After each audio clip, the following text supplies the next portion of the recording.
Lao Zi, the ancient Chinese philosopher, said, "Tao created one, one created two, two created three, three created all the myriad things."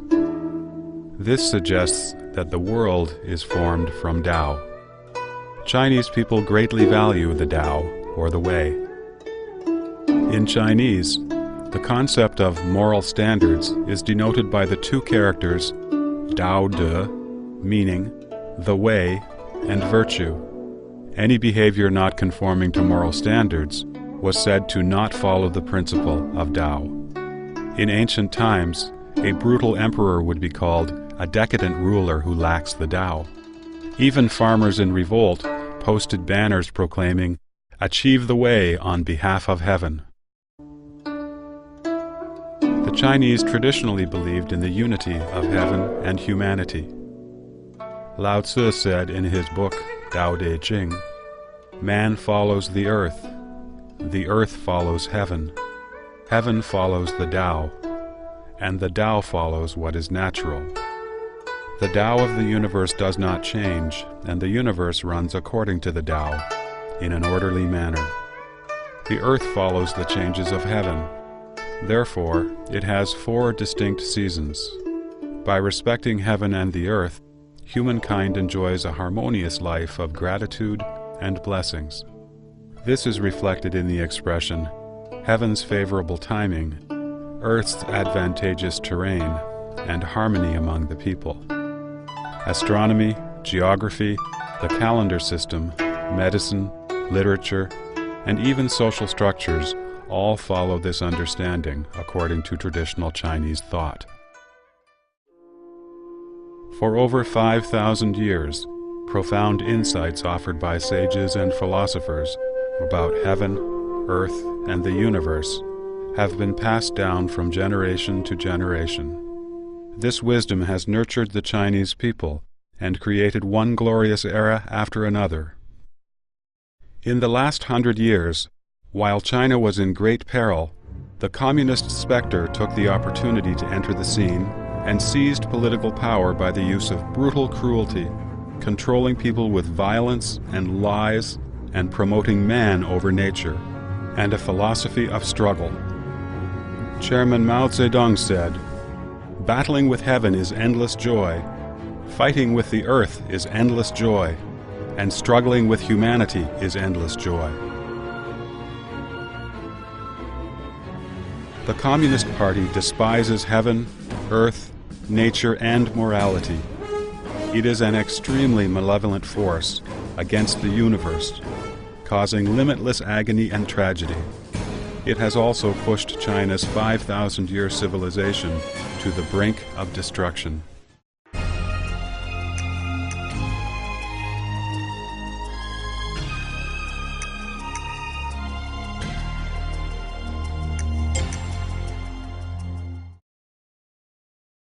Chinese have been living by a moral standard based on benevolence, righteousness, propriety, wisdom, and faithfulness. Popular sayings included, "Men at birth are naturally good," and "The heart of compassion is possessed by all people alike." Man's inborn nature aspires to kindness. Morality and justice are the most fundamentally important criteria for human beings. The Communist Party disregards these fundamental criteria, human nature, and morals. It materializes and mechanizes human beings.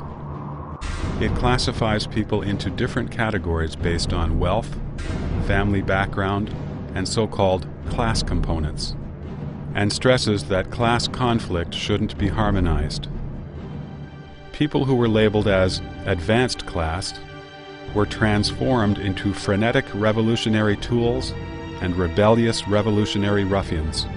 Those labeled as reactionary class were, whether good or bad, cast deep into hell with no chance of being rehabilitated. The Communist Party's standard for classifying people has changed frequently and unpredictably. Yesterday's revolutionaries could be the target of today's attacks. The decades of on-again, off-again political movements have made Chinese people realize that right or wrong is not important in the communist society. The only way to survive is to follow the party closely. In Chinese society today, people have lost their standard of good and evil, virtue and vice. Virtue is regarded as foolish and a sign of weakness. The Chinese saying, "Life will get the best of you if you don't look out for number one," has become many people's motto. People stop at nothing for personal gain.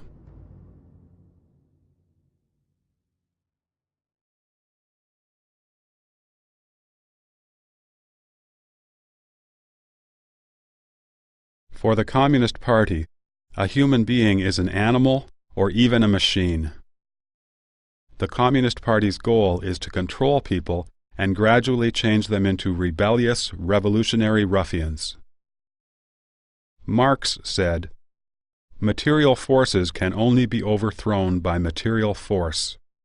Theory also becomes a material force as soon as it is gripped by the masses. He believed that human history is nothing but the continuous evolution of human nature, and that human nature is in fact class nature. He posited that there is nothing inherent and inborn, only products of the environment. He argued that a human being is a social man, disagreeing with the natural man concept postulated by Feuerbach. Lenin believed that Marxism cannot be generated naturally among the proletariat, but must be infused from outside. Lenin tried his best, but could not cause workers to shift from the economic struggle to the battle for political power. So he pinned his hopes on the conditioned reflex theory put forth by Nobel Prize winner Ivan Petrovich Pavlov. Lenin said this theory, quote, "has significant meaning for the proletariat all around the world," unquote. Trotsky even vainly hoped that conditioned reflex would not only psychologically change a person, but also physically change the person. In the same way that a dog drools once it hears the lunch bell ringing, soldiers would be expected to rush ahead bravely upon hearing gunshots, devoting their lives to the Communist Party. Since ancient times, people have believed that rewards come from effort and labor. Through hard work, one gains a prosperous life. People have contempt for indolence and consider reaping benefits without working immoral. However, after the Communist Party spread to China like a plague, it encouraged social scum and idlers to divide up the land, rob private property, and tyrannize men and women. These things were even done publicly and legally. Respecting one's elders and teachers, and respecting knowledge, has been a Chinese tradition for several thousand years. Yet, in the Cultural Revolution, the Chinese Communist Party encouraged students to assault and bully teachers. Knowledge was condemned. It was said that, quote, "the more knowledgeable one is, the more reactionary," unquote. The concept of being respectful to teachers and knowledge was quickly erased from the minds of that generation. On August 5, 1966, Bian Zhongyun, a teacher of the affiliated girls' high school of Beijing Normal University, was paraded around by her female students on the street, wearing a tall dunce hat and ink-stained clothes, carrying an insulting black board over her neck. She was surrounded by students drumming on trash cans. She was forced to her knees on the ground, beaten with a wooden stick spiked with nails, and burned with boiling water. A living and breathing Bian Zhongyun was tortured to death on the spot. In another story, the woman principal of the affiliated high school of Beijing University was forced by students to knock on a broken wash basin and yell, "I am a bad element." Her hair was shaved to humiliate her. Her head was beaten bloody while she was forced to crawl on the ground. During those years of the re-education of intellectuals, professors from Tsinghua University were banished to Carp Island in Nanjing, Jiangxi province. Schistosomiasis was so common there that a labor camp originally located there had to move. Upon touching the river water, these professors were infected and developed cirrhosis, losing their ability to work and live.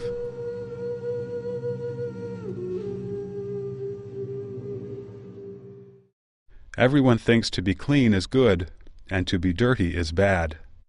The Chinese Communist Party promotes getting mud all over the body and covering your hands with calluses, and celebrates your hands are dirty and your feet smeared with cow dung.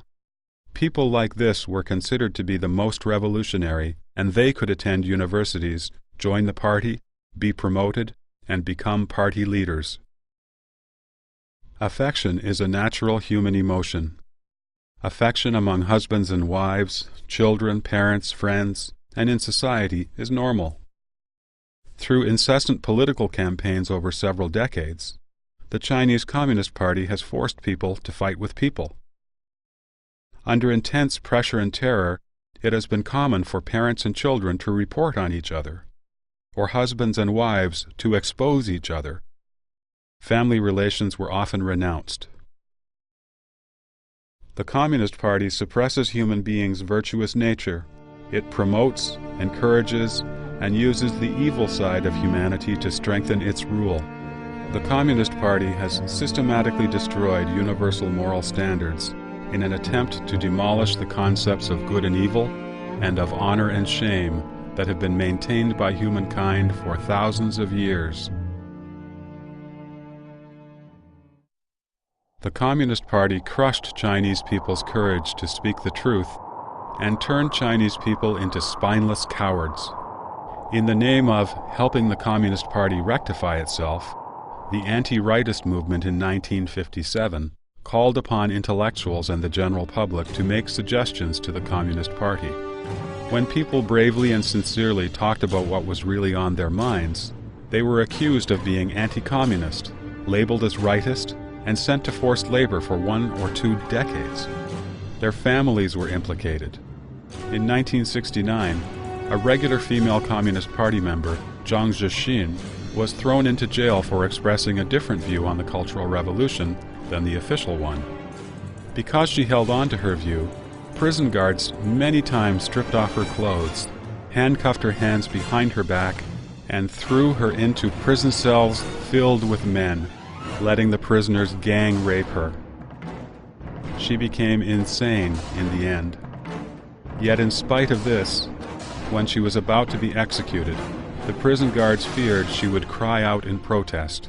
They held her head down and sliced open her throat without any anesthetic.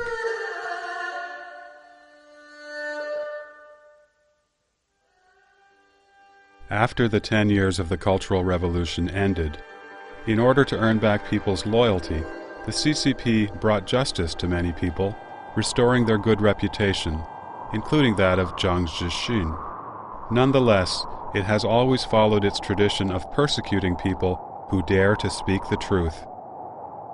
Without the party's permission, no media exposure of the dark side of the party is allowed. The International Organization of Journalists revealed that among all nations in the world, China has the largest number of journalists in detention. In 1998 and 1999, Zhang Weiping, chief of the Hong Kong-based Wenweipao newspaper liaison office in northeast China, published articles under an alias in Hong Kong magazines. The articles exposed government corruption and criticized a high-ranking official, Bo Shilai.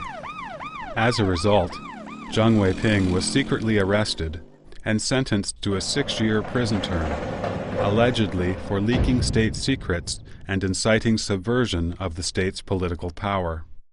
His wife was also detained because she tried to help her husband. When officials at different levels were handling his case, they were all aware of the injustice, but no one dared to openly discuss it. By persecuting a man who dared to speak the truth, the Communist Party again showed the Chinese people the consequences of defying the party's will and speaking the truth. One cruel lesson after another have made the Chinese people consider honesty and speaking the truth synonymous with danger and asking for trouble. lies and counterfeit merchandise prevail from government to civilian organizations. Although people's material wealth has increased, the trust and care among them has diminished.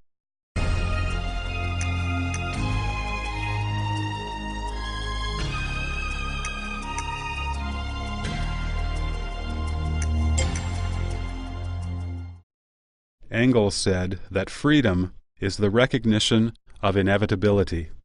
Mao Zedong added, and the reformation of the world. This final touch fully brought to light the Chinese Communist Party's view of nature, namely, as something to be changed and to be conquered. The popular folk songs during the Great Leap Forward show the arrogance and stupidity of the party, showing how they dared to challenge nature. The lyrics go, "I can make the mountains bow and have the rivers step aside. There's no Jade Emperor in heaven, and there's no Dragon King on earth. I am the Jade Emperor, and I am the Dragon King. I order the 3 mountains and 5 gorges to step aside. Here I come." Indeed, the Communist Party has come. With it comes the destruction of the balance of nature and the original harmonious world.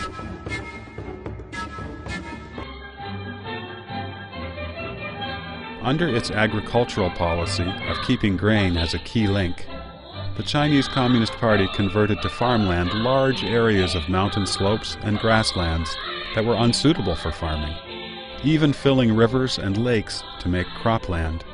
What was the result? The CCP claimed that the grain production in 1952 exceeded that of the nationalist period. The CCP did not reveal, however, that it wasn't until 1972 that the total grain production in China exceeded that of the peaceful Qianlong reign during the Qing dynasty.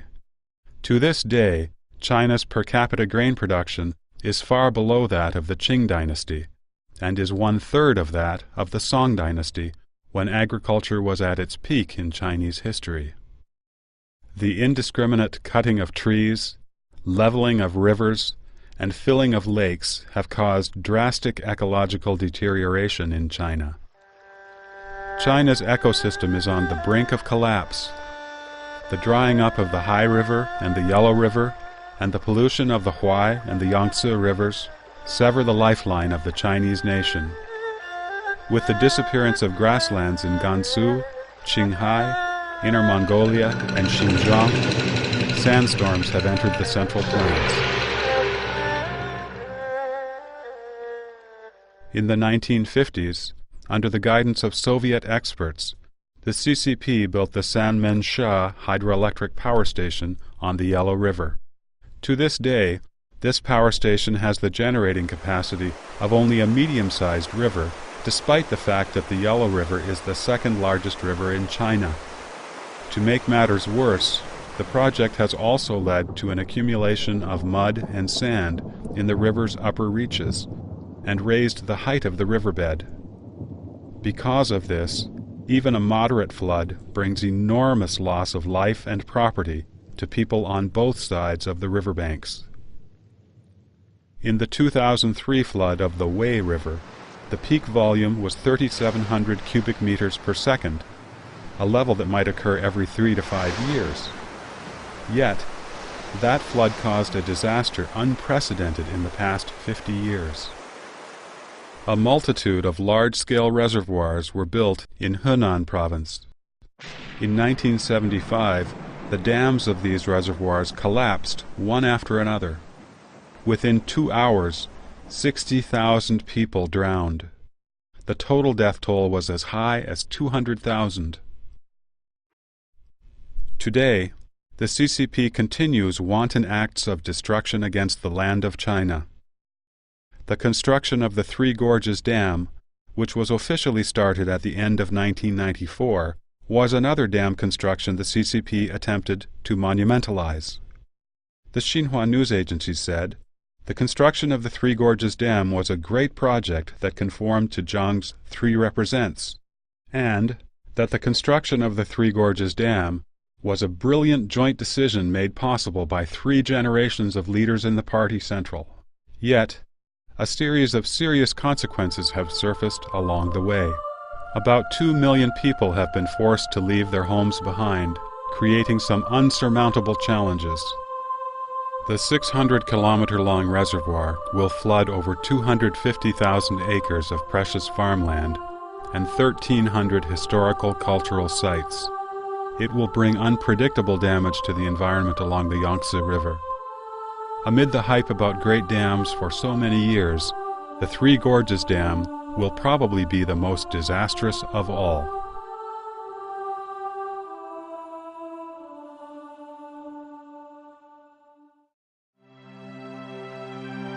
In the hexagrams, or bagua, of the Book of Changes, China's ancestors regarded heaven as Jian, or the creative, and revered it as the heavenly Tao. They considered the earth as Kun, or the receptive, and respected receptive virtues. The Book of Changes teaches us the proper attitude toward the heavenly Tao and earthly virtues: to follow heaven, abide by the earth, and respect nature. The CCP, however, in violation of Qian and Kun, promotes battling with heaven and fighting with the earth. It has plundered the earth's resources at its will. In the end, it will inevitably be punished by heaven, the earth, and the law of nature.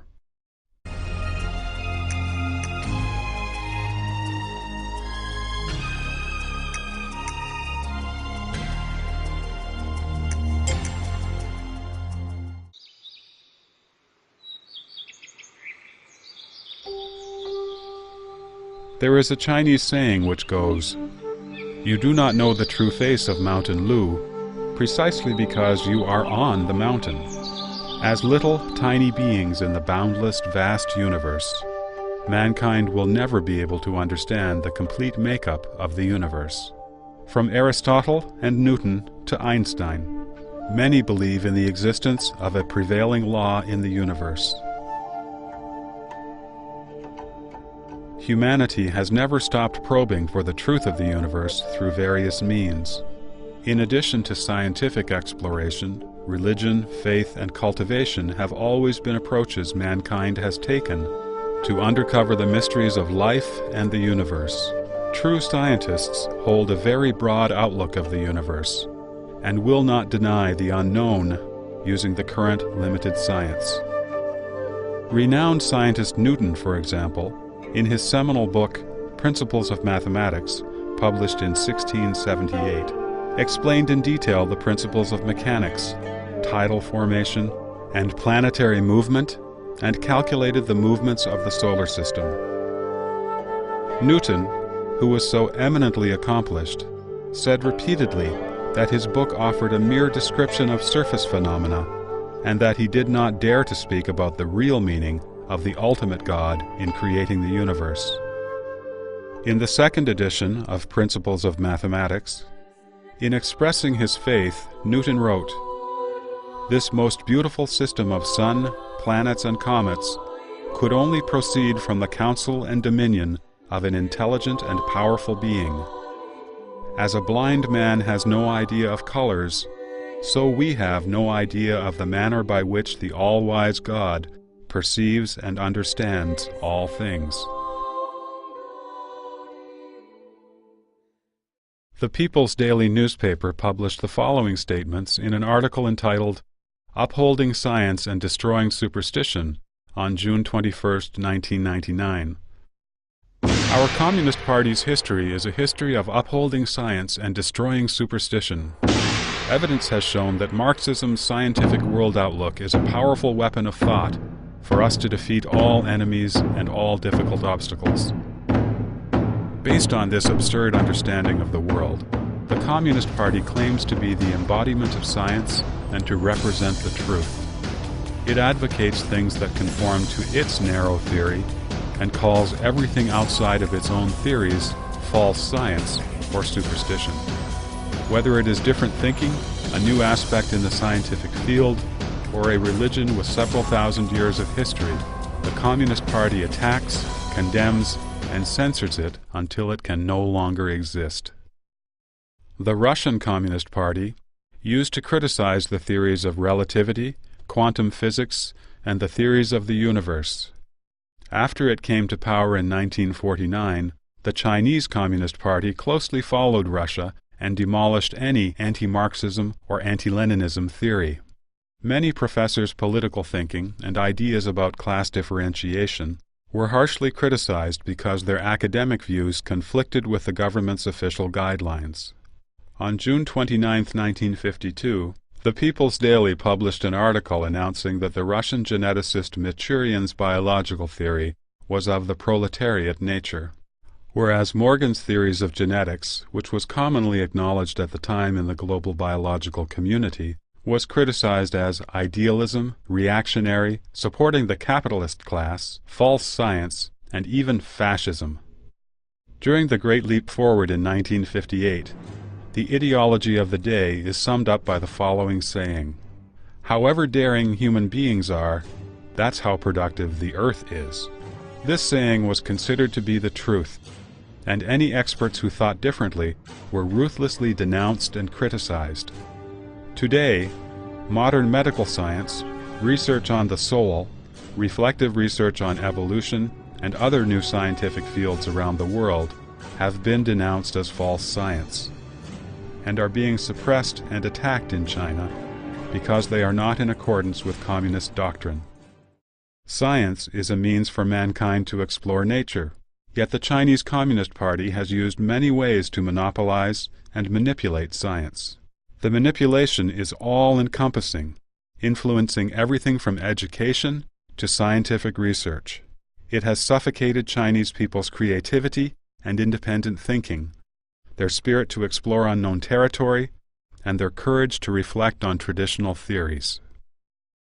For thousands of years, faith has been mankind's experience and a way of understanding the relationship between man and the universe. Faith should lie beyond the management of a political party. The Communist Party believes in materialism and atheism, which oppose mankind's traditional beliefs. People's faith in God made it difficult for the Communist Party to promote communism. Consequently, ever since its earliest establishment, the party has been extremely afraid of various orthodox faiths. So, it turned around and accused religion of being an opiate for the masses, keeping them numb to the truth. The Communist Party forces people to believe that a human being is no more than a high-level animal who can talk and use tools. It advocates that there is no God, no Buddha, no past lives, no afterlife, and no ultimate price to pay for one's misdeeds. Without exception, after the Communist Party seized the reins, in order to strengthen their power, the party leaders deified themselves. One quote from the day: "Chairman Mao is the great savior of the people. The Communist Party is like the sun. It brightens everything it shines upon." Yet, people who truly believe in God will not consider their political leaders to be gods. In light of this, the orthodox faiths posed a serious challenge to the Communist Party's policy of keeping people ignorant. Ever since the Chinese Communist Party took power, it has destroyed temples, burnt scriptures, persecuted priests and monks, and sent party members to infiltrate religious organizations and to take positions as religious leaders. It has resorted to violence and imprisonment to force the people to worship the Communist Party first, and then God or Buddha. Step by step, in the large-scale political movements over the past decades, the Communist Party leaders have been portrayed as gods. Meanwhile, the righteous faith in Chinese people's minds, which has been passed down for thousands of years, has been destroyed. When the gods created by man exposed their true faces as time went by, when Chinese people lost the halo of God in their minds, what was left in China was a spiritual void. After being fooled and having their ideals crushed, for the generations of older Chinese, the decades of loss and pain have made them doubt everything. The younger Chinese generations have rejected faith. The incessant pursuit of material comfort and an indecorous attitude toward life have destroyed Chinese people's moral restraints. The Communist Party has not only wantonly destroyed people's lives and property, it has taken away the morality and soul of the Chinese people, which had been passed down for thousands of years.